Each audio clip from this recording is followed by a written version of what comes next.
All right, y'all. We give praise, esteem, and honor to Abba and Shamaim in the name of Yahushua HaMashiach. We pick this up in John chapter 5, verse 39. Search the scriptures, for in them you think you have eternal life, and they are they which testify of me. And you will not come to me that you might have life. I receive not honor from men, but I know you, that you have not the love of Elohim in you. I come by Abba's name, and you receive me not. And if another shall come in his own name, him you will receive. How can you believe which receive honor one from another, and not the honor that come from Elohim only? Do not think that I will accuse you to Abba. There's one that accused you, even Moses, of whom you trust. Had you believed Moses, you would have believed me, for he wrote of me. But if you believe not his writings, how should you believe my words?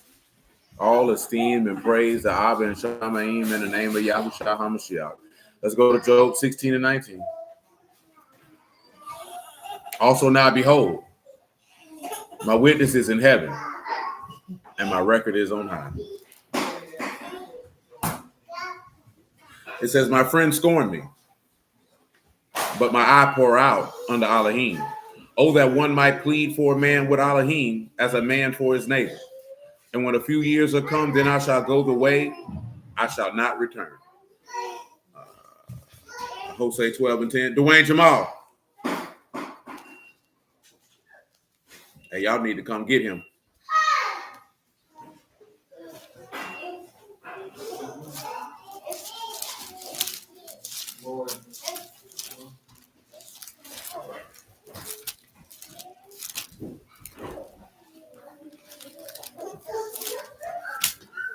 I've spoken by the prophets, and I've multiplied visions and used similitudes by the ministry of the prophets. This is Romans 16:25.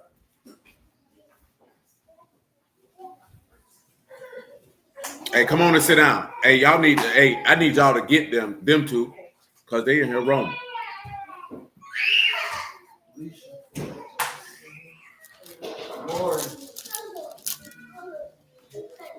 Lord.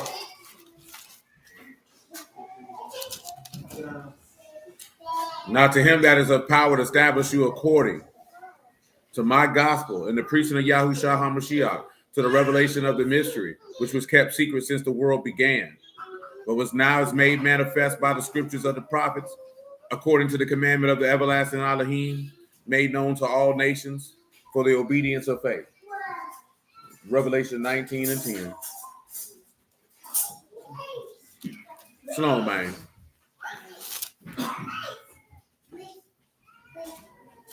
And I fell at his feet to worship him, and he said unto me, see not, I am your fellow servant of your brethren, that have the testimony of Yahushua. Worship Elohim, for the testimony of Yahushua is the Ruach of prophecy. Let's swing over here to Genesis chapter 40, verse 1. We got half and half. Deuteronomy 20.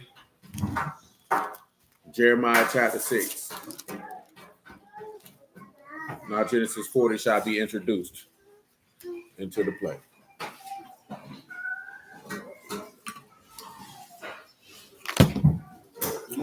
And it came to pass after these things that the butler of the Malach of Mizraim and baker had offended their lord, the Malach of Mizraim. Pharaoh was wroth against two of his officers, against the chief of the butlers and against the chief of the bakers. And he put them in a ward in the house of the captain of the guard, into the prison, the place where Joseph was bound. Verse 3 there relates to the testimony. Who can identify where?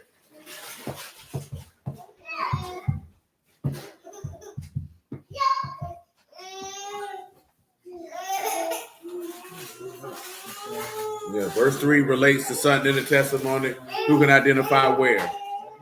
And also another witness to that said testimony is Jeremiah.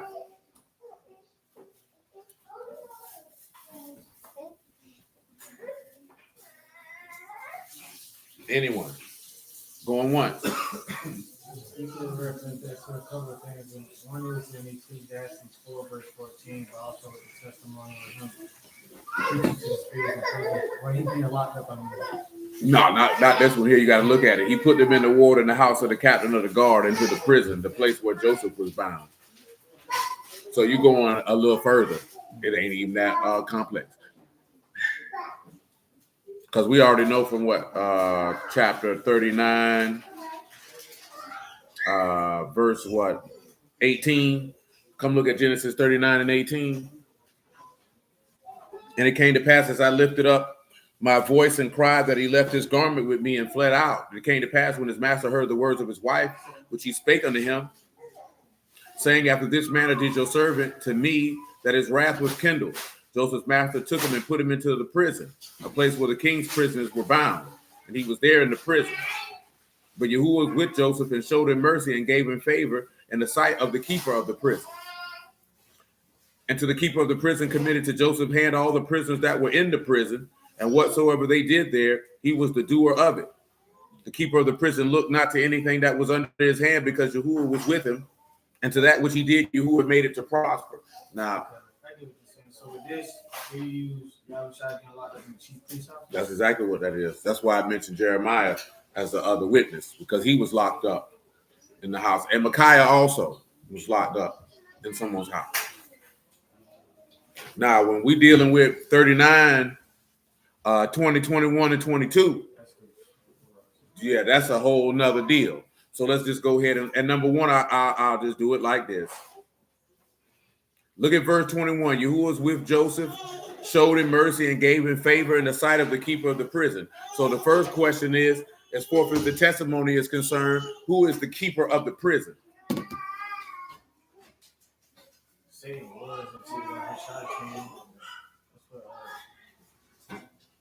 And that would be correct. So let's look at Hebrews chapter 2 and verse 14 for information's sake. I give you the Hebrew word for keeper, and then we'll go from there.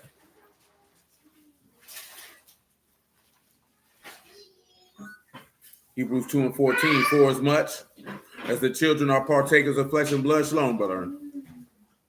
He also himself likewise took part of the same, that through death he might destroy him that had power of death, that is the devil. So let's come back to Genesis 39. Let's look at keeper.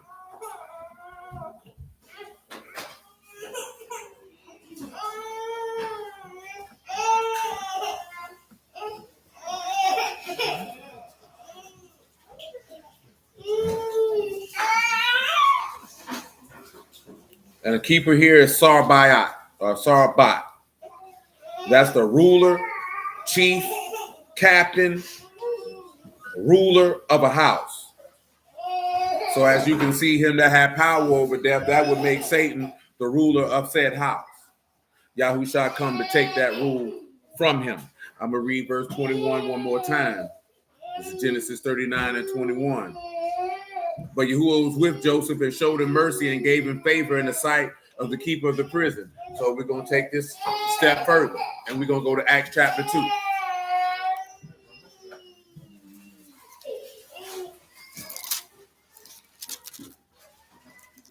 We're going to go over here to Acts chapter 2. Where's the verse at?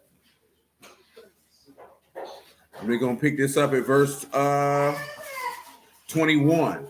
This is Acts chapter 2 and verse 21. And it shall come to pass, whosoever shall call on the name of Yahuwah shall be saved.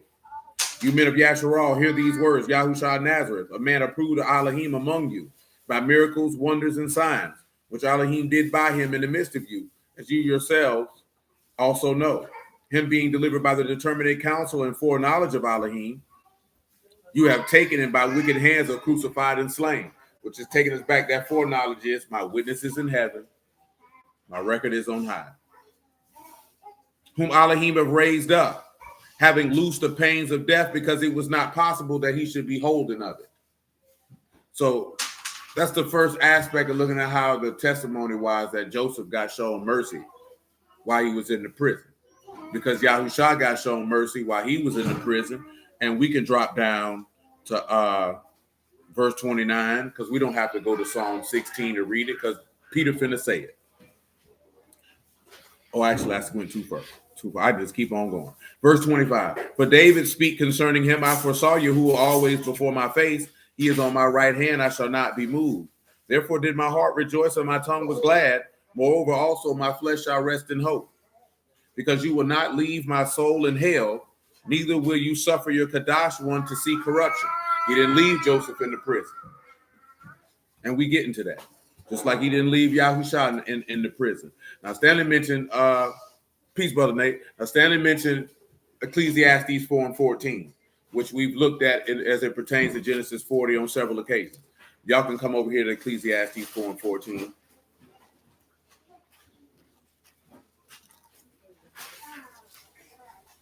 Ecclesiastes 4 and 14. Ecclesiastes 4 and 14 says this: for out of prison he come to reign, whereas also he that is born in his kingdom become poor. Now listen to this, right? Out of prison he come to reign. Now, of course, you know Joseph came out of prison to reign. When Yahusha came out of the prison or the grave, he came to reign. But the key component that you want to look at, now I didn't give you the definition of prison in the first one, but this one here is a sarbat, which is to imprison or the prison house. But he said, but everyone that is born in his Malkuth, everyone that is born in his dominion becomes Rush, Rosh, U, and Shan. That's to be poor, to be in want or hunger, a poor man, lack or needy or destitute, or simply everyone who's born in his kingdom must humble themselves. Now, again, that's going to reference us right back to Day of Atonement and the purpose of the afflicting of the soul. And that's why they say he that is born in this kingdom must be born of the Spirit. If you're not born again, you cannot enter into the kingdom of life, and you have to be humble. If you're going to be born in the word, you have to be humble, because you would have to be willing to sacrifice yourself as he did. If you're not willing to do that, you're not going to get in. And I kind of go back into, I've told you this plenty of times before. We kind of discussed it last night. Man, you're going to have to give something up. And it ain't just giving up sin, because you weren't never supposed to be sinning in the first place. You know what I'm saying? So you're going to have to give something up. There has to be a sacrifice that's made. Because you have to remember, he sacrificed his dominion, his status as the son, his seat at the right hand, his power, his authority, all of that to die for your sake. So you have to be willing you have to give something up. See, a lot of people make it seem like the sacrifice is not sinning. But he said to offer yourself as a living sacrifice is your reasonable service. That's minor. That's, as unfortunately as people like to say, keeping the commandments is the bare minimum. Keeping the commandments is not necessarily a personification and magnification of strong faith, to be 100% honest. It's just not. You have to believe every line. You have to believe every word. You have to have a hope. And that, matter of fact, Hebrews 11.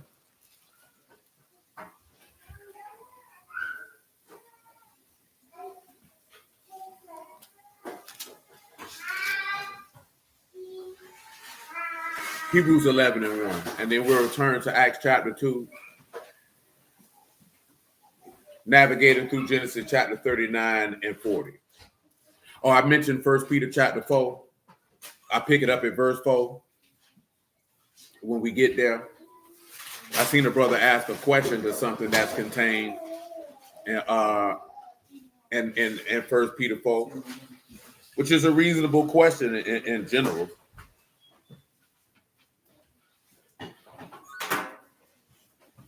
So, Hebrews 11 and 1. Now, faith is the substance of things hoped for, the evidence of things not seen. For by it the elders obtained a good report. Through faith we understand that the worlds were framed by the word of Elohim, so that the things which are seen were not made of things which do appear. By faith Abel offered unto Elohim a more excellent sacrifice than Cain, by which he obtained witness that he was righteous, Elohim testifying of his gifts, by it being dead, yet speak. By faith Enoch was translated that he should not see death, and was not found, because Elohim had translated him. For before his translation he had this testimony, that he pleased Elohim. But without faith it's impossible to please him. For he that come to Elohim must believe that he is, and that he is a rewarder of them that diligently seek him.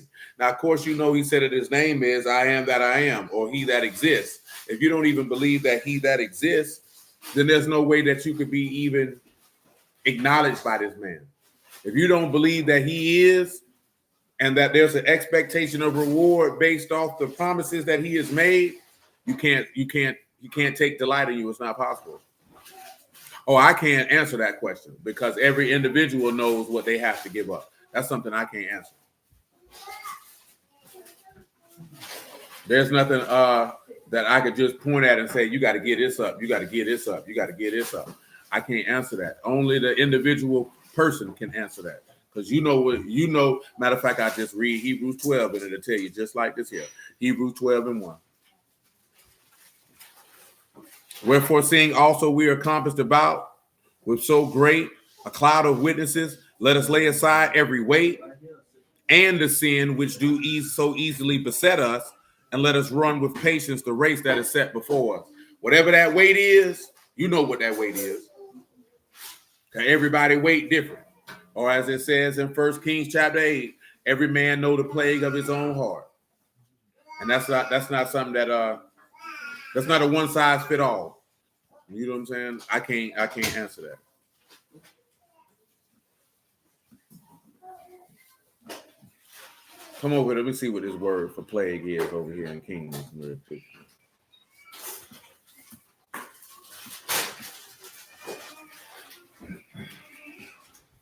Come over here to 1 Kings 8 and 38. What prayer and supplication soever be made by any man or by all the people of Yasharal, which shall know every man the plague of his own heart and spread forth his hands towards this house. When you look at plague, it is Nagah, that is Nun, Gamal, and Ain, and that is stroke, plague, disease, mark, plague, spot. So when you look at spot, as like it says in Job and like it says in Ephesians, that we have to be without spot, wrinkle, or blemish, only each individual man knows the Nagah or the spot that's within him. You know what I'm saying? That he gonna have to sacrifice. Hey, cut that out. Sit up straight. Sit up like a man. Sit up like a man, bro. And I know, you know what I'm saying? I know a lot of times we be looking for certain stuff like, okay, it's this here, but nah, every person's different. It's the same way if somebody will ask, well, how do you please a man? Well, every man's not the same. You know what I'm saying? See, that's part of the negative of this society anyway. If you got a woman and now she done had 3, 4, 5 boyfriends or whatever the case may be, you may take what you did for these 2 dudes over here and bring it to this dude, and he don't want that. And then you think he tripping because what you bringing, that was for that other dude. That ain't gonna do nothing for this dude, which is always wild when I hear people be, oh, y'all just want a virgin, the groomer, this, that, there, and the third. Like, who? I don't even know. This society is so bad that women think that, you know what? No, it's not a big deal if you've been with 40 men. You know, so what? And it's not even the aspect of you having intercourse with 40 men. It's the fact that you have had intimate interactions with 40 different personalities. How do you think that you're going to be able to function? This is the first you insecure about if somebody could have sex better than you or got a bigger penis than you. As a grown man, I ain't thinking about no other man's penis. You know what I'm saying? Why would I be concerned with that? But that's your retort.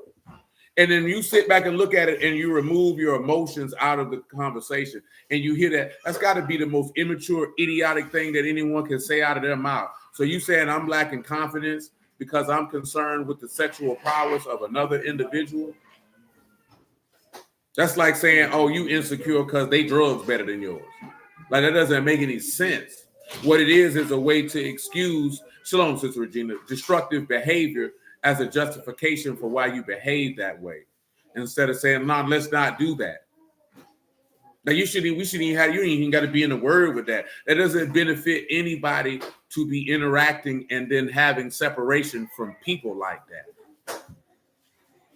Especially when the only thing centered around it is pleasure, and then you have maybe a few, because I won't say it won't happen with everybody. Then you have a few emotional attachments that come from that. That's just a deleterious state of mind for an individual, period.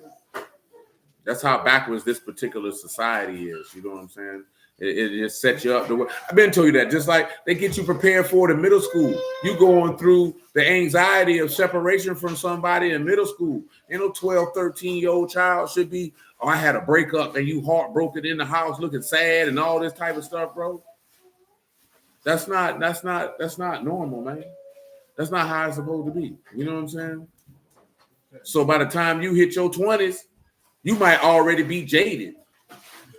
You know what I'm saying? I told you, right? They keep playing this back and forth. And of course, women are going to say, okay, I agree with XYZ about what Steph Curry's wife got to say. But for me, I just don't understand. If you never saw yourself as a wife and a mother, why the hell did you get married? And then all this does is allow a certain segment of women to believe that this man stopped my dreams. And no, this man didn't stop anything. Because if he sought to marry you, it's because he wanted to. You know what I'm saying? It's because, and I think that's the difference between men and women. In general, if a man seeks to marry you, it's because he wants to. He's not got this elaborate plan. I'm going to stop all her goals and dreams. Nobody thinking about all that. All this man thinking about, I love this woman, I want to have kids with this woman and have a life with this woman. This man ain't thinking about this, because you know why I know this here? Because if a man don't want to get married, he ain't doing it. If he don't want to have kids with you, guess what he not going to do? He ain't doing it. See, I ain't talking about reckless dudes who say they don't want no kids, but yet you inseminating every woman you lay with. You know what I'm saying? I'm talking about a dude who dead serious, like, I don't want no kids with her. He is going to be very deliberate and intentional about not impregnating that woman. And every man in here know it, and every woman in here know it. Because if a man don't want to be married, there's not a force in heaven that can get him to do it. You know what I'm saying? But yet you may hear women say, I didn't want to be married, but marry somebody. So why did you do that? If that's not what you wanted, you could have easily said, no, Wardell, this is not what I want. I want to do this. And you could have went and did that. You know what I'm saying? And he could have got a woman who actually, and I seen a young lady say this here, and it's real, bro. Now she done put this out here. Her children have to hear that she said she never wanted them. And they think that's just cool for you to say that out loud. You just said out loud, your children gonna have to hear you say out your mouth, I never wanted them. Even though it may not be the aspect of, that's not how I felt when you got pregnant. That's what you said. And you can't never take that back, because now them words done hit their ears. Mama ain't never want us. And nobody don't even realize how selfish that is. You should have kept that to yourself, ho. You could have just easily said, I never saw myself you can see one thing, I never saw myself being a parent. I just couldn't envision it. That's different. You said, I never wanted children. So how you think that's going to make your children feel? That's the same way if you say out loud, my children were a mistake. Man, you can't put that on tape and say that out loud. Keep that to yourself, man. Keep that to yourself, man. Ain't nobody need to know that or hear that. Say that in private. Don't ever say that for your children to hear, because they're not going to give a damn about none of the nuance. You're going to try to fish into that after you done said that. All they going to hear is, mama ain't want us. But what I don't know, the thing that I be tripping on is I always hear a multitude of women say they had career goals and dreams. Man, you ain't had no goddamn goals and dreams. That's just what you're saying because you don't want to be a mother and a wife. And you think about a what if. And you know that what if we're going to be? You were going to be in massive debt, stressed out, working every day like everybody else in America. You know what I'm saying? You weren't going to be wealthy and famous and none of this stuff here. You was going to be miserable like everybody else. You know what I'm saying? You know, I ran into this white boy the other day. You know what he told me? I said, what's up, man? He said, living a dream. You know what he was doing? Working at Bailey's, vacuuming the floor. You think he dreamed about that when he was a child? Because that's what people tell him, this living a dream. That means the life I'm living, I ain't dreaming this. This ain't what I said. Man, I'll tell you like this here, man. Probably only less than 1% of the population probably end up living to do whatever it is they dream to do. Well, you out here doing what you got to do. But see, that's how they like to hit you. Chase your dreams. You're going to live your dream. Man, nigga got a job, nigga. Shalom, Sister Kelly. They just doing what they got to do. Because you know what happens? When you wake up from that dream, you realize your stomach touching your back. Now you're either going to have to sell some drugs or sell some cat or get a job. You know what a nigga do? Go get a job. Say to me, Michelle Obama podcast gave people the wrong impression of courage. Oh, Michelle Obama just don't like Obama. And anybody who's seen any of her conversations, that's apparent. But I'm gonna be honest with you. There's a piece of it that she said to give you some insight into that. When she got with him, he was beneath her where they were working at. So I don't think that she ever thought that he would become who he became. And when he began to elevate past her and she wasn't the dominant person in the interaction, she probably been resenting him from that day. From that day. Because he was a po nigga. But this is the thing, though. A man in his 20s supposed to be po. If you ain't come from no money, where you got the bread at? But yeah, she said he worked in the mail room, while he was still going to law school and all this here. Man, sometimes a woman don't envision that you're going to become the president of the United States of America because I don't fool with you like that. I think that was a woman who she wanted a man she could dominate. And then he became a great man. Shalom, Miguel. And she wasn't ready for that. Because now the attention and focus had to be on him and you had to support him in everything he was doing. And you never thought that that's what it was going to be. Which is just a nice way to say this woman didn't desire to be a wife. Because she talking about I'm resenting him because he off doing stuff to push his career forward and you changing diapers. Like, come on, baby. You mad at this man for that? This woman was really talking trash about him doing what the president of the United States is supposed to do. Because she thinking he's supposed to be in here with her. I'm running the whole world. I couldn't even dealt with that. The podcast really just allow people to be talking too much. You kind of get to see their mind. Yeah, you get to see who they are and what they're about. It gives you insight into. How can I put this here, man? It gives you insight into a lot of mindsets and mind frame of a lot of people who live in this society, man, and how their mind frames are warped. Because the original intention for man and woman was for them to be married and for a woman to be a wife and a man to be a husband and her to be a helpmeet and to produce children. And in this particular society, that's seen as oppressive. It's seen as vile and disgusting. They've tricked you into believing that becoming a cog in their capitalistic machine is what you should want to do with your life. You know what I'm saying? And yeah, man, that leads to all the things that you see out here every day. Unfortunately, what's happening, Zoe? But that also that's why I've always told you, man, you got to make sure, man, if you're dealing with a woman, you got to make sure that woman want to be a wife and that woman want to be a mother. Because if she don't want to be that, then you're going to have problems later on down the line because she going to hate you for it. I told you before, man, if you're dealing with a woman, she got a career, not a job or passion she pursuing before she met you, you can't ask that woman to be no housewife, bro. She gonna resent you for that. You got to let her do what it is that she been doing. You know what I'm saying? A lot of ladies in this society want to be a housewife because they think it just means I'm gonna sit around and do nothing. And then when they realize they don't have to sit around and do nothing, they don't want to do that no more.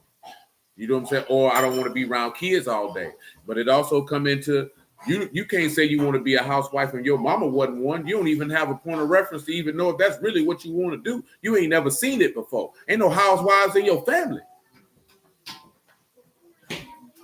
If your mama, aunties, and grandmas and great-grandmas wasn't housewives, that means they didn't give you the tools, the information, the ability, the skill, the foreknowledge or any of that to do that.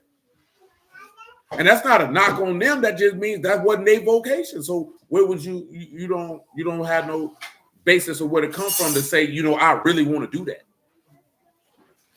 You know what I'm saying? It's the thought process of, I ain't got to go to work. He going to take care of me. And then when some of them start doing it, they realize, I don't want to do this. You know what I'm saying? Because you didn't really know that I ain't gonna say it's hard work, but they say now I feel unfulfilled. But you wasn't doing nothing to fulfill you before you wanted to do this.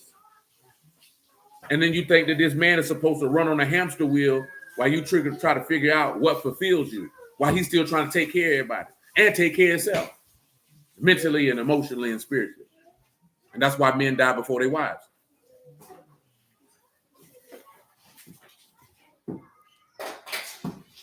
What was that? Hold on a second. I don't even remember what I put. Yeah, I already read that playing card. You can come back to you can go to 1 Peter 4:4. And again, that's not a knock. That's not drilling anybody. We just live in a society of everybody's confused because there's a multitude of different teachings, if you would, on how to live life. And people think, well, this sounds good and this sounds good because it appeals to their desires. And then when they get involved with it, they see, okay, this ain't what I wanted. But now it could be 10, 15 years deeper. You do it's too late now. You know what I'm saying? But definitely you can see like Michelle Obama's mindset is terrible. It's terrible. You know what I'm saying? I hate it for him. I hate it for him to be married to a woman like that. Like I hate it for Steph to be married to a woman like that. Can you imagine making $70 million a year, bro, and your wife you consider to be one of the greatest players in your profession, and your wife is going around? If she feel that way, that's fine. I ain't got no problem that's how she feel. It's just that you would really go around and say this publicly like this here, and you cool with her saying that. He a better man than me. Because I already told her the first time, man, I wouldn't be dealing with no woman gonna tell me I wish men would hit on me too. Go ahead and pack your bags, man. I wouldn't even care. I'll pay the $30 million for you to leave. And whatever I got to, I'll pull the Michael Jordan, man. I give you $110 million to go away. You know what I'm saying? And Mike was cheating on his wife. Ain't nobody heard nothing about Steph doing nothing. You know what I'm saying? But if I was to hear my wife, bro, and I know the work I put in, because I've been with you since we were young, to live this life that we live in, that you benefited from, to hear you say you want other men to sexualize you, you got to get out. Ain't even nothing to talk about. You can't stay here no more. I mean that. You can't stay here no more. That's disrespectful, bro. And you know, if the shoe was on the other foot, if that was a man who said that, bro, every woman in the United States of America would be up in arms that he opened his mouth and said that. Imagine if a man got on there and said, I ain't never really want my wife like that. I never wanted to be married. I never wanted to have kids. But you know, it's cool now. Women would be offended. But as a man, you supposed to be like, I ain't understanding nothing. You just disrespected me. You just disrespected me. That's one thing if you say this to me in private. And you know what the sad part is? This woman says she's working out with a therapist. What could it be? Now, I get that part because it's a lot of people, male and female, be looking on their life of what could have been. And that's a devastating place for you to live on what could have been. Because it could have been a lot of things. You could have been dead. You know what I'm talking about? And you wouldn't even have to worry about what you were doing because it would never came to your brain. Because you wouldn't have no thoughts. Your life went the way it went based off the choices and decisions that you made. So deal with it, nigga. In no sense of reflecting back, I could have been this, I could have been that. You couldn't have been nothing because clearly you weren't willing to do the things necessary to become that. Because if you did, you would have. But you didn't. If you wanted to be a career girl, you wouldn't have got married. You would have pursued your career if that's what you really wanted to do. That's not what you really wanted to do. And that's with anything in life, man. If you really wanted to do it, then you would have did everything in your power to at least put forth a strong attempt to bring that to pass. If the first opportunity came up and you abandoned that, you ain't want to do that. You ain't want to do that. Come on, say it. 1 Peter 4:4. Say, wherein they think it strange that you run not with them to the same excess of riot, speaking evil of you.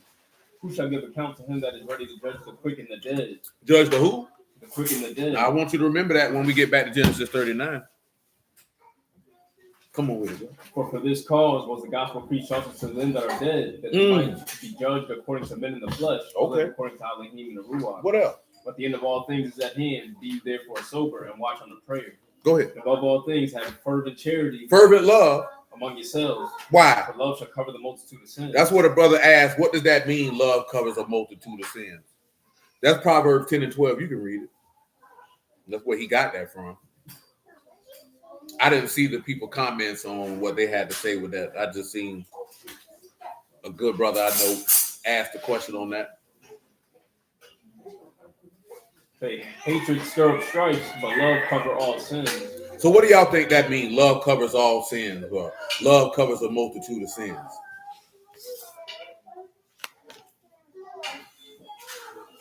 Why are you pondering upon that? Let's return to Genesis 39. As you can see, we're dealing with the aspect of preaching to the spirits in prison. That's really what Genesis 39 and Genesis 40, or the back end of Genesis 39 and Genesis 40 in its entirety is about. It's the foreshadowing of him preaching to the spirits in prison.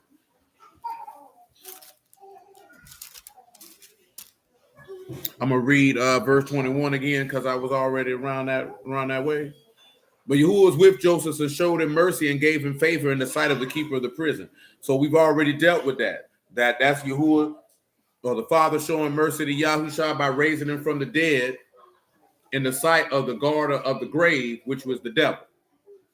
And the keeper of the prison committed to Joseph's hand all the prisoners that were in the prison. Now listen what he said. We just read in 1 Peter 4, it said that he would be the judge of the quick and the dead. Now he said everyone was committed all the prisoners was given into Joseph's hand that were in the prison. Whatsoever they did there, he was the doer of it. So when you see him say that you can't, without me, you can do nothing, that's what he means. But let's take it a step further. Now I mentioned Isaiah 61 and 1 last night unintentionally. Now it's time to go there. Isaiah 61 and 1. Hey, go sit down. Go sit down. He said, the rock of Yahuwah Elohim is upon me, because Yahuwah have anointed me to preach good tidings unto the meek. Preach good what? Tidings unto the meek. And what else? He hath sent me to bind up the brokenhearted. And what else? To proclaim liberty to the captives. To proclaim what? Liberty to the captives. So you have to realize, son, when he preaching to the spirits in prison, guess what he proclaiming to them? Because he said, if the Son shall make you free, you shall be what? Now guess what he freeing them from? What is he freeing them from? If he preaching to the spirits in prison, what is he freeing them from? From death. I want you to come over here to what that is, man. 1 Peter chapter 3, man.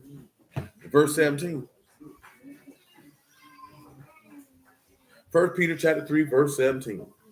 For it is better if the will of Elohim be so that you suffer for well-doing than for evil-doing. That's right. For Mashiach also have once suffered for sins, the just for the unjust. The just for the unjust. And again, you can see that in regards to Joseph going into the prison because he's suffering the just for the unjust because Joseph ain't do nothing wrong. Again, bearing witness to the work of the Lord. And what is that making a reference to? What Peter's making a reference to is for you to have the understanding that if you suffer for the gospel's sake, to endure, because there's been many righteous men and women who have suffered for it before you existed. Continue. Yeah, you might bring us to Elohim being put to death in the flesh. Put to death in the what? In the flesh. Wait, what? Quickened by the Ruach. What else? By which also he went and preached unto the Ruach in prison. He preached to who? The Ruach in prison. And what else? Which sometimes were disobedient. But once the long suffering of Elohim waited in the days of Noah while the ark was preparing, wherein few, that is 8 souls, were saved by water. Go ahead. The like figure whereunto even baptism do also now save us. Go ahead. Not the putting away of the filth of the flesh, but the answer of a good conscience towards Elohim by the resurrection of Yahushua HaMashiach, who is gone in the Shamaim and is on the right hand of Elohim, Malachim's and authorities and powers being made subject unto him. That's right. So, when you look at love cover a multitude of sins, right? You know that Daniel 9 says Mashiach shall be cut off, but not for itself. What it's referring to is that the love of God covered a multitude of sins. You know what I'm saying? And that's why he told you to have fervent love to each other, because the same way that the love of God covered a multitude of sins, the love you have for one another, you can cover any, because he told you, offenses must come. That's why he told you if your brother offend you, forgive him. Some people don't have that in them. You know what I'm saying? And that's mainly because some people just bitter, angry, upset, got a lot of stuff going on. You can't do nothing about that.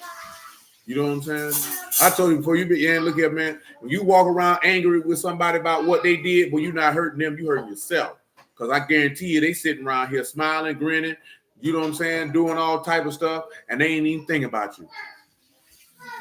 But you walk around here mad, upset, and all this other type of stuff, that junk damaging you. You know what I'm saying? You got to let it go. That's what I was talking to you about oh, I want closure. You want to, okay, but what if that person don't give you that? You don't need them to close the door. You close it. But that's why I mentioned to you, I think that was last night. That's why it pays to seek to have insight into human psychology. Because when you can understand how people think and then they do the things that they do, then you won't be, if you could. Now one thing, man, Big Cud told me, man, like, and I told y'all this before, man, if you know what somebody gonna do before they do it, I don't even know what you're mad for. You know what I'm saying? Because you already knew what they were gonna do before they did it. So then that's when you supposed to know, if they would have known better, then they wouldn't even done that. But some people don't know no better. You know what I'm saying? And then you just realize that, hey, man, that's something they got going on. I'm not finna let that affect me. So I'm not even finna hold that to your charge, because the reality of the situation is you can't do no better. Some people can't do no better because they don't know no better. They ain't never seen better, and they ain't gonna never do better. And it just is what it is, man. You know what I'm talking about? It just is what it is. But like I said, then when you understand that what most people do, it ain't got nothing to do with you, you don't take it personal. That way you could, especially if you know what somebody gonna do before they do it, you can forgive them for it before they even do it. So when they come, you did it, say, well, you were forgiven for that before you even did it, boy. I already knew you were finna do this here. All you gotta do is pay attention to patterns. You can't be hanging with people, around people, and know people, and you don't know their mindset well enough that you could have a good predictor of what they're gonna do. I hate to use this as the example, but that's why, like you see on the internet, people get upset if they say, if men ask for, well, what your body count is. Now, if you see, for me, if it's one man, that's one man too many. It don't matter if it was 1, 10, 15, 20, 30, 40. It don't matter at that point. But people ask that because that's a good predictor of behavior. See, I wouldn't ask you how many men you had sex with. It would be more concerned on how many intimate relationships you had and why did they falter. But see, people don't want to have those conversations because, oh, that's my past. Why you worry about my past? Because your past is usually a good indicator of the choices and decisions that you're going to make. Because that's damn sure why you got a credit score. You don't call them people and say, what my past? So what if I ain't pay these last six transactions? You should lend me money. You notice in everything else, niggas understand, you know you can't get that car loan because you got 3 car repossessions. They say you a risk based off previous behavior. But I'm better now. I've changed my ways. Now, if I lend to you, you don't pay me back, I look like the fool. You know what I'm saying? Guess what? You go on a job interview and they ask you why you left your last 3 jobs, and you got fired from all 4 of them. You think the people gonna hire you? That's a risk. But when it comes to human interactions, my past don't matter. You lying to me. What if you used to smoke crack? I need to know that. What if you have a relapse? What if I come home, you steal my TV? You know what I'm saying? You had a bad day, somebody upset you, and now I seen you on Florida Ave, you getting a dub now. Hiding in the bathroom. You come out, your eyeball big as quarters. Yeah, that junk, you know what I'm saying? That junk matter because that's a pattern of behavior. It's a pattern of choices. That doesn't mean that you have to be defined by the choices you've made in the past. Obviously not. But it is a good indicator of the choices and decisions that you may make in the future. Because at the end of the day, anybody who comes to deal with you, they have to make a risk assessment because there's a risk involved. And that's something that human beings don't like to deal with. It's a risk if somebody come to deal with you in whatever capacity they're dealing with. If you do business, it's a risk on doing business with this person. You know, a lot of people be shocked. Obviously, most people have a job, right? So you never sit back and think about your job not paying you, though it happens. But most people don't realize that most people don't do business or hang around people who do business Like when you do a job for somebody, man, you don't know if them people gonna pay you. That's a trust aspect. You're trusting that they're going to pay you. It's a risk assessment. Now, what if we did a background on your business and we see that, man, you niggas don't never pay? Because it's contractors who do that type of stuff. They will hire people out there on the job and not pay none of them. And then them contractors got to put liens on the house and this, that, then the third. Now, whoever owned the property or whatever the case may be got to deal with this. They paid the contractor. The contractor said, I'm not paying y'all. Some people are like, well, what can you do to make them pay? You can't do nothing. You know the difference between the drug game and business? Drug game, you go put that file on a nigga.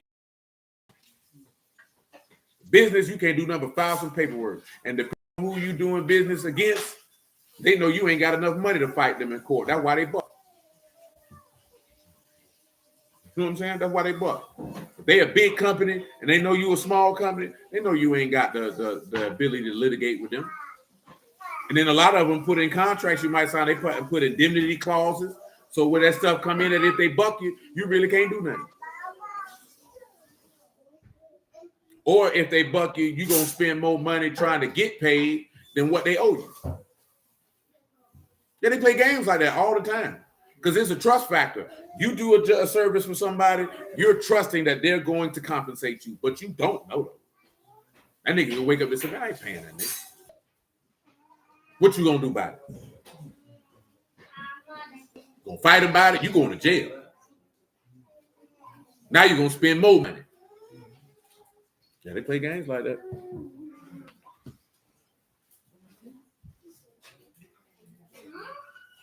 Oh, what's the problem? What you trying to overcome, Mika? I ain't even see this yet. Oh, you must be talking about letting. Man, look at because the reason why it's hard to do that sometimes because you take what people say and do personally. You know what I'm saying? You have to stop taking stuff personally. Most people don't even come with personal attacks. Most people don't even do things, and it's of a personal nature. You'll know it's of a personal nature because they'll get personal. Most people do stuff because of convenience. You know what I'm saying? Or selfish motivation or things of that nature. When you understand that stuff won't bother you. Most people don't steal because they dislike you. They steal because I had an opportunity to steal. Go ahead. That was the end of that. Where you at? First week of group. Oh, no. You come back to, I was reading Genesis 39. I'm sorry. That's what I asked you, right? Go back to Zechariah. Go to Zechariah 9 and 9.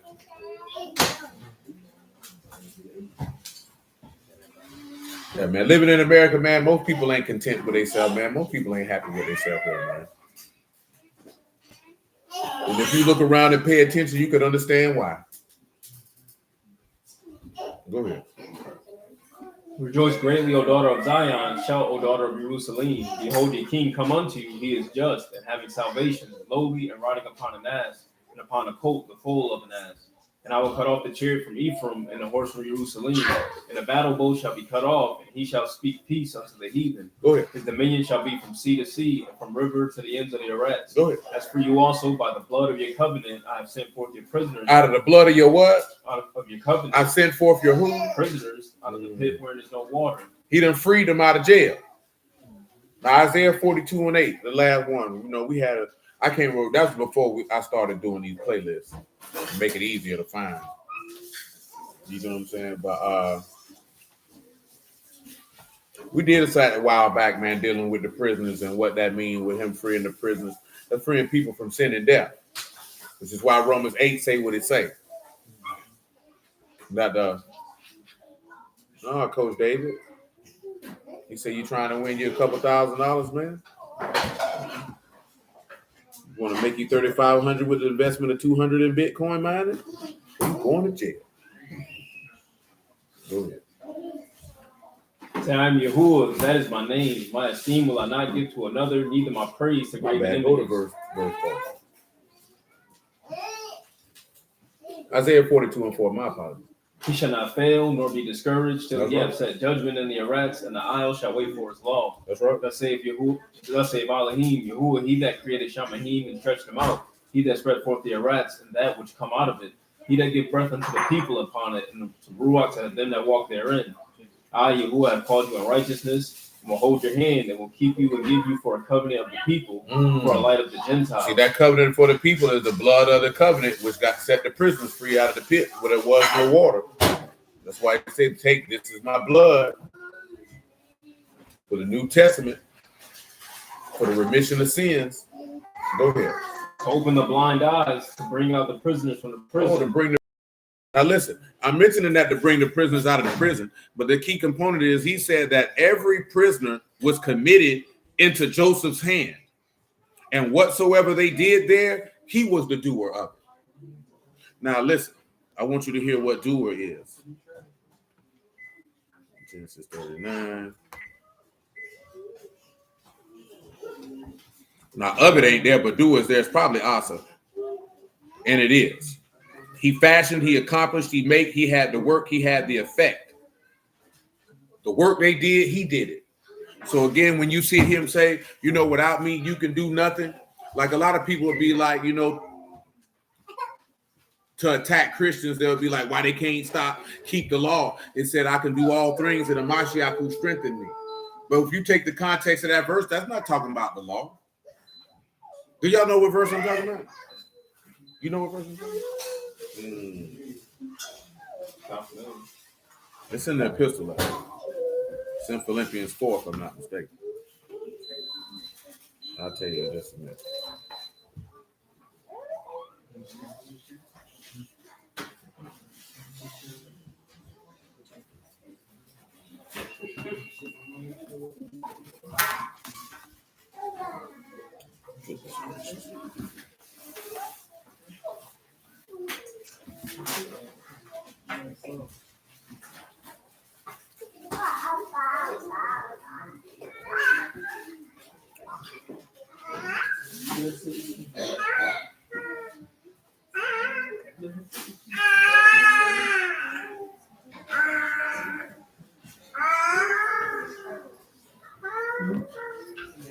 Philippians chapter 4.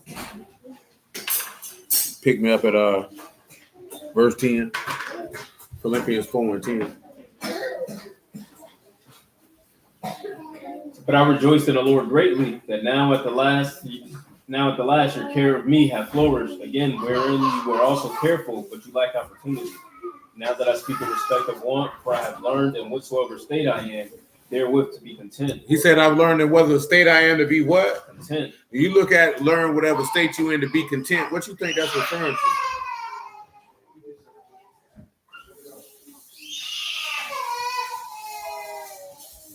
Of course, he's talking about suffering in this particular passage. Matter of fact, let me make sure that the proper context is given so you can understand what he's saying. Back it up to verse 8. Well, not to verse 8.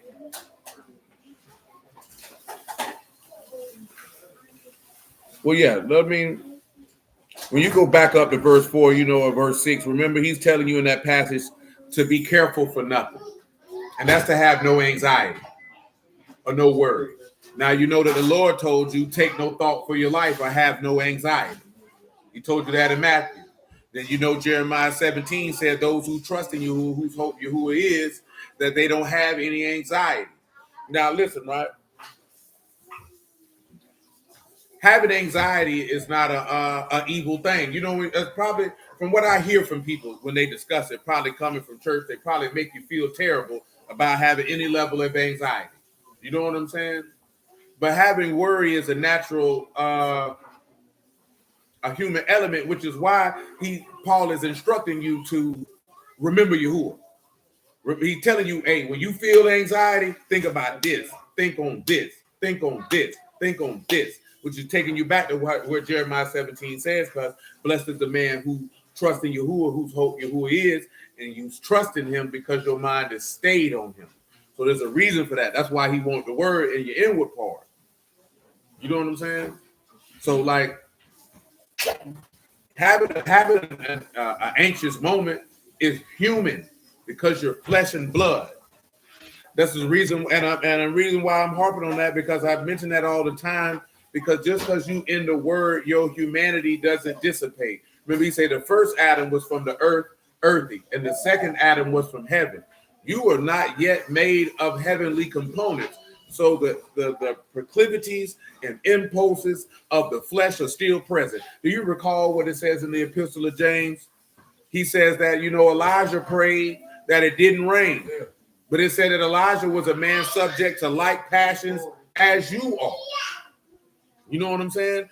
Case in point, the minute the Lord felt anxiety about dying, what did you see him? Because make no bones about it, when it said he was exceedingly sorrowful even unto death, and he's asking for the cup to pass, that is a human inclination. Hold up, man. I just realized I'm going to have to be hung from a tree and suffocate on my own blood. If it's possible, I know what you sent me to do, and I ain't got no problem with that. But if it's in the cards, if you could, let me yield off the interstate, I'm cool with that. But nevertheless, your will be done and not mine. That's where the spiritual mind will supersede the impulses of the flesh, because they're gonna be there. I told you a long time ago. A young lady asked me, "Well, will the flesh go away because you in the word?" Never. Your flesh ain't gonna go away till you hit the grave. And that's when it deteriorates and returns unto dust. So this is why I say you have to bring all thoughts into the obedience of a Mashiach and cast them things down, because you're a human being. That's why he say you should always to pray and not to faint. This is why he tell you to pray without ceasing. That's why he tell you to have sing hymns and spiritual songs and this is why he tell you all this, to keep your mind stayed on that, because boy, life get hold to you to do something to you. You know what I'm saying? It do something to you. And most of the time, you'll underestimate what life do to you until it start doing it to you. And then you'll realize why he told you X, Y, Z. A boy to do it to you, boy. You know what I'm saying? Real quick, fast, and in a hurry. And I'm talking about it ain't got to be nothing that nobody did, just life in and of itself. Because you know what he said in Ecclesiastes, time and chance happen to us all. Some stuff ain't because nobody wicked. Some stuff ain't because you good. Some stuff is just because it's life. Period, point blank. Because it's life. So you have to make sure that you stay rooted in the tools necessary in Yahuwah to be able to deal with that. Because some people can't deal with life. Most of y'all rode around listening to Many Men all the time. You know what that nigga said on that song. You know what he said, Lil Johnny?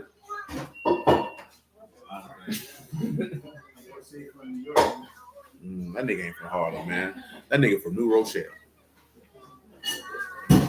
That man say life will leave you mentally and emotionally scarred. And it will. You know what I'm saying? And it will. I was talking to this dude earlier today, man. He was talking about his brother did 22 years in prison. And he was like, he came home like he was still a teenager because he went in as a teenager. You know what I'm saying? And some people, bro, because it happened with my homeboy. That boy did 12. When he went and did that 12, I know I was locked up. I was 24. So he might be 24 or a year younger than me. But he came home on the same type of time. We like, hey, bro, that nigga ain't on that, bro. I'm like, man, I'm finna go, man, nigga, man, that nigga came home, bro. This nigga want to talk about war stories and shoot niggas, man. I don't want to hear that, bro. Nigga popped the trunk. He got a pound of weed and a pistol in the car, man. I told Cub, man, I'm finna go home, man. This nigga tripping. You know what I'm saying? Man, this nigga tripping, bro. Straight up, nigga, I'm 39 years old, man. I'm not on that, bro. You just did 15 years. That was what you want. But we not 20 no more, bro. You know what I'm saying? Fat boy told that nigga that one day. He said, hey, bro, we 40, bro. We not on that no more. You know what I'm saying? Not on that. We're not on that. You know what I'm saying? But he been gone for that long. Then you talk about coming from that environment. I done told y'all this before. God, praise God you ain't never been there to find out. Man, I'm trying to tell you, man, you go to the right correctional facility, man. You go to the right penitentiary, man. I'm telling you, you're not coming back the same. You're not coming back the same. At all. You know what I'm saying? Because that junk will turn, you have to become something else to survive in that hole. You know what I'm saying? Something that's most men never thought they could ever be. You have to. Like, this ain't no oh, this is hard. We bragging about. Nah, bro, you got to become you got to become a violent individual. You know what I'm saying? Or you're not gonna make it home.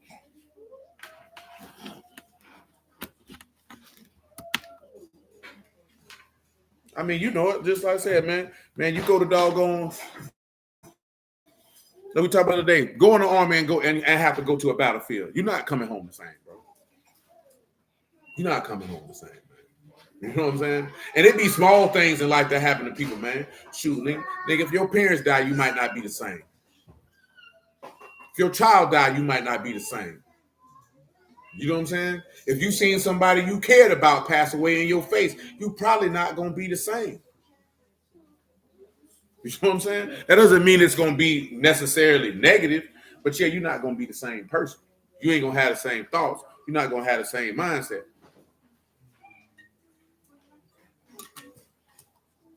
Nigga, man, I done seen life, man, swallow niggas whole, man. Nigga ain't never been the same. You know what I'm saying? I done seen them streets do a number on niggas, man. You know what I'm saying? Number. That's why I mention it all the time. So if you run across young boys, you can let them know, boy, you better go get a trade, nigga. You better go get a job. Should have played ball, should have stayed in school. You know what I'm talking about? Man, that junk ain't cool out here, boy. You setting yourself up for something you ain't ready for. Cause when Mr. Charlie get hold to you and hit you with that dub, and you got to shower with grown men, you get your mind right then. I remember my dog told me he did 10 plus in Georgia. Nigga, that nigga said, boy, I had to take a shower with my sword in my hand and my boots on. That's what I'm talking about, man. You know what I'm saying? You can't imagine that you got to take a bath with a knife in your hand and shoes on. Yeah, man, no, that's not a life you want to live, bro. And you think that nigga gonna come home normal? You think he been messing with punks. That nigga having nightmares of seeing niggas get gutted in his face. Or maybe he had to gut somebody.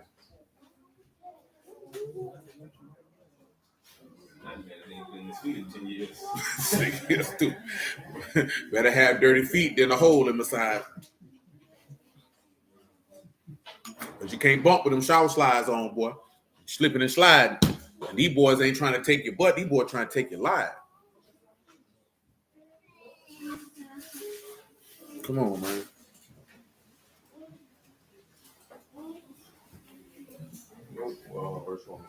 Where you at?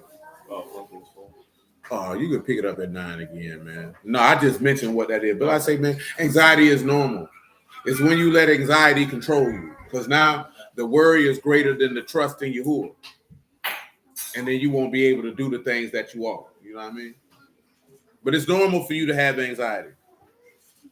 You say, boy, Zoe said, I got 3 homies serving life. So, yeah, avoid the street and done this. Who you telling? Boy, I told my homeboy who doing 12 in the Fed, boy, that nigga ain't been out 5 years straight since we were 15 years old, man. Nigga just turned 42. I'll let you do the math. 27 years, that boy ain't been on the street 5 years straight at all. I'm talking about juvenile facilities to state facilities to federal penitentiaries, man. That boy ain't been out here on the streets. He been out on the streets long enough to make some churn and go back to prison. Come back home, be with him for a little bit, go back to prison. Man, shoot, bump that junk. Before I go back and forth to prison, boy, I live up on the underpass on the 95, man. I can't live like that, bro. I can't be in there like that, man. I can't do it. That 5 was all they were getting from me. You know what I'm saying? That back and forth, can't do it. Can't do it. I can't live like that, man. Man, I was going crazy in that hole. Man, I wanted to kill him crazy, man. You know what I'm talking about? Straight him down, man. I can't live. You're not finna talk to me like this here. I'm not with this here. Man, the first time I got to go from this big grown rusty nigga on the PA talking about, all right, y'all, get ready to use the potty. It's night time. Man, pussy nigga, I'm grown, bro. You know what I'm talking about? But this what you got. But he talking to a room full of grown men. There's some killers in here. Man, I ain't on that, bro. The first time I seen a grown man get the fire slapped out of him for walking outside, because they got something called controlled movement. So if this the yellow line, You got to stay in the yellow line. Man, that man stepped out the yellow line, man. He slapped that nigga like he was a hoe on the stroll, man. Ain't no way, bro. Ain't no way. They'd have killed me right then and there where I stood at. This grown man slapped me like that, bro. I'm going to have to die. Because if the nigga standing behind me slapped me like that, he sure going to have to kill me too. So this cracker got to get it too. I can't give him a pass because he got brown on. Because before I got here, man, I was a man before I got here. I'm going to be a man when I leave here. But you're not going to do me like that, bro. You know what I'm saying? Now, I'm not on that, man. I told you, man, I seen him like a kill niggas. Well, I'm not on that, man. You know what I'm saying? That's not what it do. And all that junk so you can feel like you somebody to a bunch of niggas who ain't going nowhere. Ain't got no aspirations or hope other than we selling drugs. Man, you better sit your goof behind down somewhere, man. That junk ain't what it do, man. That junk seemed cool. I was never enamored with the street life. I sold drugs. I felt like, shoot, we po. I got to do what I got to do. I know what come with it. Niggas think that junk cool, bro. That junk ain't cool, my nigga. You know what I'm saying? Not when you go to burying niggas and you got to always go see your people in jail and how that junk affect the people you leave behind. Now your children ain't never seen you. They got to go up there. They got to travel 3-4 hours to see you for 30 to 45 minutes, man. Get the hell out of here. Go ahead. Those things which you have both learned and received and heard and seen in me do, and the Elohim and Shalom shall be with you. But I rejoiced in the Lord greatly that now at the last your care of me have flourished again. Notice it said the care of him. That means they were looking out for him. You have to remember Paul went through a lot of things, man. That man said, hey, I've been naked. I've been hungry. Man got stoned, went through all type of things. So when he tell you that in the Mashiach, I can do all things, him who strengthened me, we know the two things. The trust in Yahuwah is everlasting strength, and the joy of Yahuwah is his strength. So this is pertaining to faith. Ain't got nothing to do with no instructions. In this conversation, I should say. Go ahead. Wherein you were also careful, but you lacked opportunity. Notice he said you were careful, but you lacked what? Opportunity. So tell him what careful means here. So now he's discussing that these people wanted to do something for him. They didn't have the opportunity to minister to his needs. Notice not his wants, but his needs. Go ahead. That is from nail, that is to have understanding, to be wise. To exercise the mind, that is entertain or have a sentiment or opinion. Go ahead. So that in this instance, they had the sentiment, but not the opportunity to perform said sentiment. So not that I speak in respect of want, for I've learned. Pause. He said, not that I speak in respect of what? Of want. Of what? Of want. Now listen what he said. For I've learned in whatsoever state I to am. be what? Content. So this man is talking about being in a state of destitute. Being in a low state. This is what he's talking about. Listen to the next thing he says. I know both how to be abased. And I know how to what? Abound. What else? Everywhere and in all things, I'm instructed both to be full and to be hungry, both to abound and to suffer need. And what else? I can do all things through Mashiach who strengthens. Now you see the context of this statement. This man say, I know how to suffer want, I know how to abound. But I can do all things through the anointed one who give me strength. This ain't got nothing to do with keeping no commandments, man. This is actually having the ability to lean on Yahuwah while going through life. Negative and positive situations in life. See, when we take these things and make them be by, oh, that's what, if you could do all things in Christ, why you can't keep the commandment? That's not what it's talking about. You know what I'm saying? Because them commandments ain't going to do nothing for you in the situations he's talking about. So when you're dead broken, your stomach touching your back, you know what I'm talking about? And you ain't knowing where the next food coming from, you would have to remember what? Take no thought for your life. What you going to eat, what you going to drink. For your Father in heaven already know you have need of these things. The commandment's not going to do that for you in that moment. You're going to have to lean on, I've never seen the righteous forsaken and begging for bread. Now, why you ain't, look at, man, if you out here begging for bread, guess what that means? Boy, God don't fool with you. I'm talking about if you say that you're righteous. You understand? See, notice, right? We're not talking about you asked for help. That man said begging. Go around that, Civic. That's Psalm 37.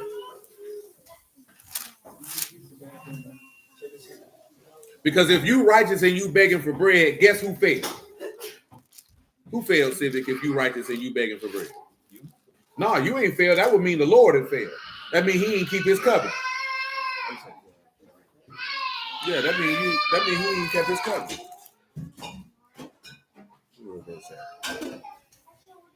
And we know one thing Yahuwah is never gonna do. He's not gonna break that covenant, now is it?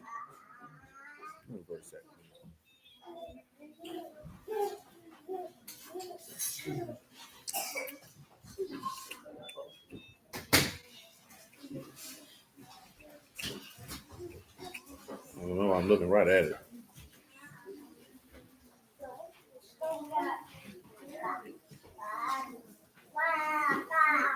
I hit this thing, I know I'd have been staring right at it, and I hate when that happens. Yeah, Psalms 37. I know I was looking right at it. You can pick it up at 23 though. Say the steps of a good man are ordered by Yahuwah. And he what? He delight in his word. And though he fall, he shall not be utterly cast down. For Yahuwah do what? Uphold him with his hand. I've been young, and now I'm old. Yet I have not seen, the righteous forsaken, nor his seed, begging bread. Nor his seed. Begging bread. Man, look up, man. Now Paul's is here. We'll take testimony wise too, right? Give him forsaken and begging. Number one, he said, I ain't never seen the seed. It's not seeds of many, but seeds of one. That seed being a Mashiach. Ain't nobody who done humbled himself to be born in his kingdom ever had to beg for no word. And if they ain't had to beg for no word, they ain't had to beg for no bread neither. Go ahead. Forsaken Lazab, to leave, to loose, to forsake, to depart from us. So this and right, the righteous, so the Zadok. When have you ever seen Yahuwah depart from those who are righteous? Now, there's been times where the righteous perceive that Yahuwah departed from them, because you can read that with David saying that in multitude of Psalms, can you not? But you know why he felt like that way? So, you know, affliction and tribulations will make you feel that way. But remember what we read in Proverbs 25 and 4, man, the silver for the dross. You know what I'm saying? Them afflictions is for your perfection. Give them begging. Begging is bakash, to seek, require, desire, to exact, to request, to seek to find, to seek to secure, to desire, to demand, to require, to exact, to ask, or to request. He said, I ain't never seen them doing that. They don't have to do that. And they know the biggest issue that most people have, man, is that they want their wants to be fulfilled and not their needs. Yahuwah ain't never told you nothing other. When you prayed, he said, Abba, give us this day your what? That's all he told you to give you, man. What you need for the day, not what you need for next month. Who told you was going to be alive next month? Yeah, who told you was going to be alive 45 minutes from now? That's why he told you boast not on tomorrow, for you know not what a day going to bring. And that's why the Lord told you, don't worry about tomorrow. Tomorrow, the evil thereof is sufficient for itself. We just worry about today. And we'll deal with tomorrow when we see it. And if we see it, you know, give Yahuwah esteem and do what you need to do in that day. Because, you know, we be good for that. You planning stuff 6 months out. I seen it, and it just tripped me out, and I ain't no negativity on them. I seen a lady say, when your wedding? She said, January 1st, 2027. Baby, you don't even know if you're going to be alive. You know what I'm saying? But I mean, it's on the natural sense of how you move. You move with just, yeah, man, January 1st, 2027, we're going to do this, we're going to do that, we're going to do that. That's normal human thought process. But the reality is, well, you don't even know if you're going to be alive, though. Now, see, dudes who be in the street adopt that mindset because they know they have to take life day by day because they know anything can happen at any given moment. Because they living for the moment. Now, the reality is, you don't necessarily want to be living through life with no thought process of any type of execution or anything, but shoot, you don't know if you're going to live to see it, and you have to be honest with yourself about that. That's why he said it's evil for you to say, oh, we're going to do thus and thus and thus and thus. That's why he said, if the Lord will, we will do such and such and such and such. Because your will and his will is two different things. You know what I'm saying? And I think a lot of people get upset when their will don't line up with his will. Come on, Silver, where you was at before? Ain't my back here. We good with that. You can come to Genesis 39. Read them 22 again. Say, understanding the refining of the silver, the refiner can only tell that all the impurities in the silver are gone. That's right, once they can see their reflection in the silver. Yeah, I think somebody mentioned that the last time we looked at Proverbs 25, which is once he's conformed you to the image of his son, then you've been refined. If he can't see his son in you, be a little bit more fire. Leave him in there a little longer. You know what I'm saying? Leave him in there a little longer. Because a lot of times individuals are resisting this man conforming his image in you, which is why I mentioned that other day. You can't be complacent and comfortable and thinking this, that, there, and the third. He just go ahead and leave you in the fire. Or he can take you out the fire and toss you away and say, this metal here ain't worth nothing. I can't do nothing. That's what I'm saying. Come on, sir. And the keeper of the prison committed to Joseph's hand all the prisoners that were in the prison, and whatsoever they did there, he was the doer of it. The keeper of the prison looked not to anything that was under his hand, because Yahuwah was with him, and that which he did, Yahuwah made him prosper. Notice that he said he didn't look to nothing he had under his hand. What did he say under his hand? Under his authority. Remember what the Lord told you. I've been given all things into my hand, because thine are mine, and mine are thine. That's literally what you're saying. The keeper of the prison, everything that belonged to the keeper of the prison, he gave it to Joseph. And it's just the same similitude. Go ahead and roll into chapter 40. I ain't even going to get into Deuteronomy 20 or Jeremiah 6 this evening, because we had an hour and 15 minutes. I'm going to go for another 10, 15 minutes. It's over. Go ahead. And it came to pass after these things that the butler of the king of Egypt and his baker had offended their lord, the king of Egypt. Pharaoh was wroth against two of his officers, against the chief of the butlers and against the chief of the bakers. And he put them in ward in the house of the captain of the guard, into the prison, the place where Joseph was bound. And the captain of the guard charged Joseph with them, and he served them, and they continued a season in ward. And they dreamed a dream, both of them. Each man his dream in one night, each man according to the interpretation of his dream. The butler and the baker of the king of Egypt, which were bound in the prison. Joseph came in unto them in the morning and looked upon them, and behold, they were sad. They were sad. And he asked Pharaoh's officers that were with him in the ward of his lord's house, saying, wherefore look you so sadly today? And they said unto him, we have dreamed a dream, and there's no interpreter. And Joseph said unto him, do not interpretations belong to Yahuwah? To belong to Elohim, say interpret that. Tell them what an interpretation is. Do not interpretations belong to God? That is thrown in interpretation of a dream. Now listen. You know Ecclesiastes tell you, because the preacher was wise, he sought out knowledge to set in order many proverbs. I want you to go to Matthew 13 and 11 on general principle. Sit up, son. I'm just gonna mess your neck up. You're gonna walk around like a hunchback. Y'all think I'm playing, man. You ain't gonna appreciate good posture and neck mobility and non-lower back pain until you get our age, and you're gonna wish you sat up straight. But you ain't gotta listen now. You're gonna believe me later on, though. You're gonna be like, damn, my uncle told me that. I should have listened. Go ahead. He answered and said unto them, because it is given unto you to know the mysteries of the kingdom of Shamayim. It's given unto you to know the what? The mysteries of the kingdom of Shamayim. What else? But to them it is not given. Whosoever hath to him shall be given, and he shall have more abundance. But whosoever hath not from him shall be taken away even that he had. Therefore speak I to them in parables, because they see not, and hearing they hear not, neither do they understand. And in them is fulfilled the prophecy of Isaiah, which says, by hearing you shall hear, and shall not understand, and seeing you shall see. So somebody has to be there to interpret that. You know what I'm saying? See, this is where people get the game twisted, right? You can't interpret the word on your own.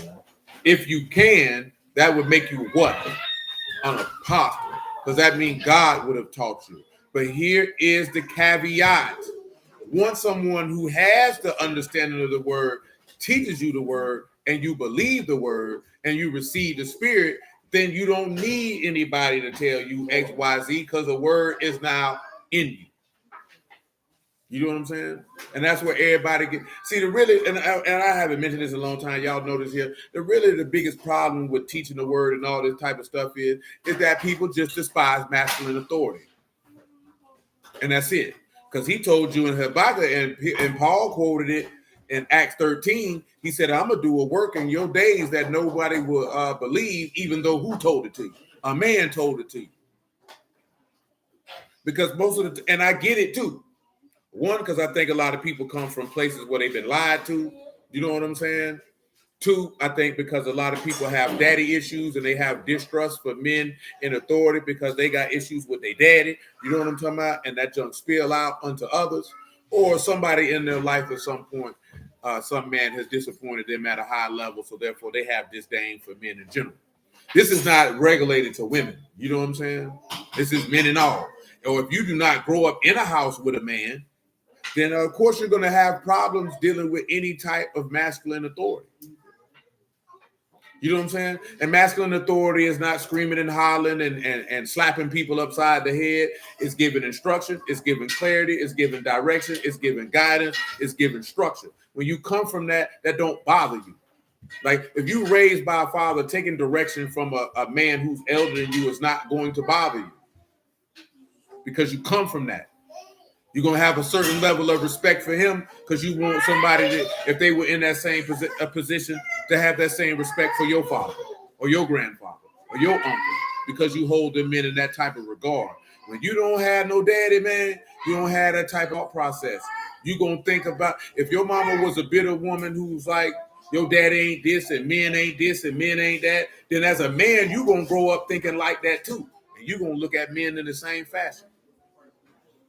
You're gonna be like, nigga can't teach me nothing. Nigga can't tell me nothing. Anybody who's been raised by men don't even open their mouth and say no man can't tell them nothing. That'd be the dumbest thing they ever heard because they know that men was the one who gave them the instructions for them to get to the point where they at. Which is usually where you hear young men who didn't have that, when they go to the military, their perspective is different because now they're surrounded by men who are in authoritative and disciplinary positions. That allows them to structure their mind to where they don't, you know what I'm saying? Like it'd be different. You hear that from people all the time who ain't had no daddy, or they sat there in the third and they go to the military. Come on, sis. You want the 1913? Yeah, read one more. Verse 15 said, for this people's heart is wax gross, and their ears are dull of hearing, and their eyes they have closed, lest at any time they should see with their eyes, and hear with their ears, and should understand with their heart. And I should what? Should be converted, and I should heal them. My God, today. Come on back to Genesis 40. And like I said, I'm not going to say that that's just not I think that might be an American plague, but what I just mentioned, that's more of our people plague. Of not really having the proper respect for masculine authority. The same way, like if your parents weren't married and you didn't see your mama have that love and reverence for your daddy, it's gonna be hard for a young woman to be able to replicate that because she ain't never seen it. You know what I'm saying? You ain't see your mama like yield to your daddy, honor your dad. It's the same token on. As a shoot, either way, man, you see your daddy love your mama, this, that, and the third, and that's weird to you. You know what I'm saying? Or if your parents don't have a united front, you know what I'm saying? One parent let the child do this here, even though I told them not to, man, I'm sure they ain't gonna have no respect for their daddy. If your daddy say, nah, he can't go outside, don't head out there. And you do that all the time, that little boy ain't gonna have respect for his daddy, you just cut his knees out. You know what I'm saying? If the mama said, hey, he can't do X, Y, Z, and then you let him do it, he ain't gonna have respect for his mama. You just cut his knees out. Just cut her knees out. It's over with. I ain't got to listen to her because my daddy gonna say something different. So my children already learned that one now. Man, don't come to me with that. If your mama said no, nigga, that's the answer. That's it. You know what I'm talking about? Ain't nothing to talk about. I'm not finna let you do this and the other one do that. You know, of course, you know, when the children's small, you know, you got to give them it be some leeway. But once they get to about 5, 6, man, hell no. You know what I'm saying? Hell no. We ain't doing that in here. Because children will push boundaries and they not dumb and they definitely will try to play both of y'all against each other to get what they want. And boy, I need that. I need them to know, boy, your mama can go across your dome and what she said is what she said and it is. And don't come try to get me to go against your mama. Because I ain't going against your mama for you. Ever. If she said no, nigga is no. But I really want to go with my friends. Well, why you can't? Why she told you no? See, that should be your first response. If she said no, why she told you no? Because 9 times out of 10, you know why she told you no. Because it was something you were supposed to do. And guess what you ain't do, Sid? You ain't do it. Now you trying to come to me to back door. You conniving little nigga, you play that game with me, man. You know what I'm saying? But you gotta be like that because they're gonna try you. But what the purpose of being like that is to cause them to have respect for the authority. Because most of the time it be the mama cutting the daddy knees out. You know what I'm saying? See, you don't want to be the daddy known as you come here screaming and hollering, whooping on everybody. I don't need to come in the house doing all that. I don't need to come in the house doing all that. I need to be known where it's the same play whether I'm here or not. And you're not finna trap my wife in here like that. That's what you're not gonna do. Because all you niggas can get out. You strong, you grown enough to buck your mama. Guess what you grown enough to do, Civic? Go pay some bills. But I'm only 7, Daddy. Shoot. Better figure it out.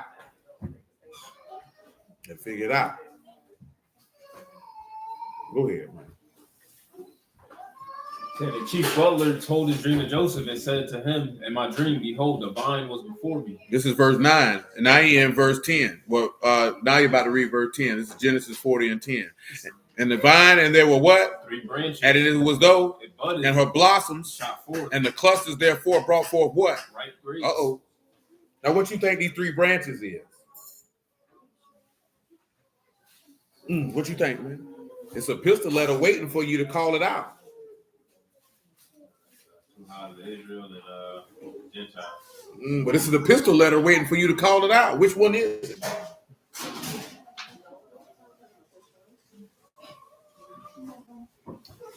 Go to Romans 11 real quick. Read me verse 6 real quick. And if by grace, then it is no more of works, otherwise grace is no more grace. But if it be of works, then it is no more grace, otherwise works is no more work. What then? Yeshua had not obtained that which he seek for, but the election have obtained it, and the rest were blinded.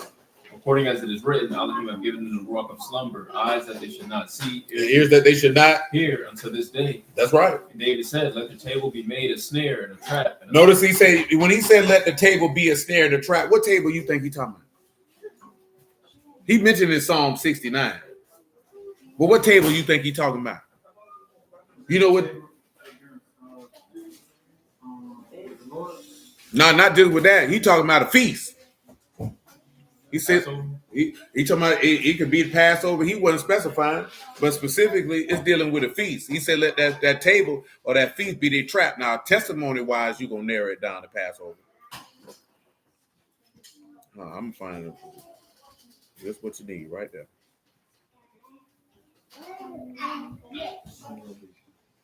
This is verse 22 of Psalm 69, where this comes from. Let their table become a snare before them, and that which should have been for their welfare, let it become a trap. Table here obviously is Shulchan, Shan, Lamad, Kot, and Nun.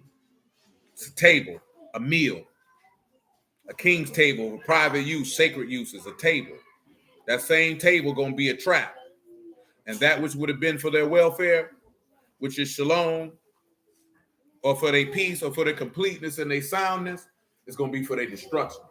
You know what I'm saying? Now, testimony-wise, it's explicitly referring to what happened during Passover, but you can also look like that at any moed, at any table.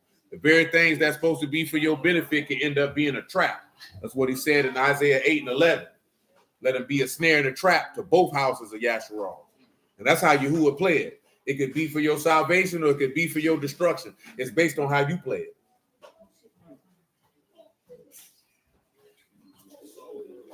Come on, Zero. David said, let their table be made a snare and a trap and a stumbling block and a writing place unto them.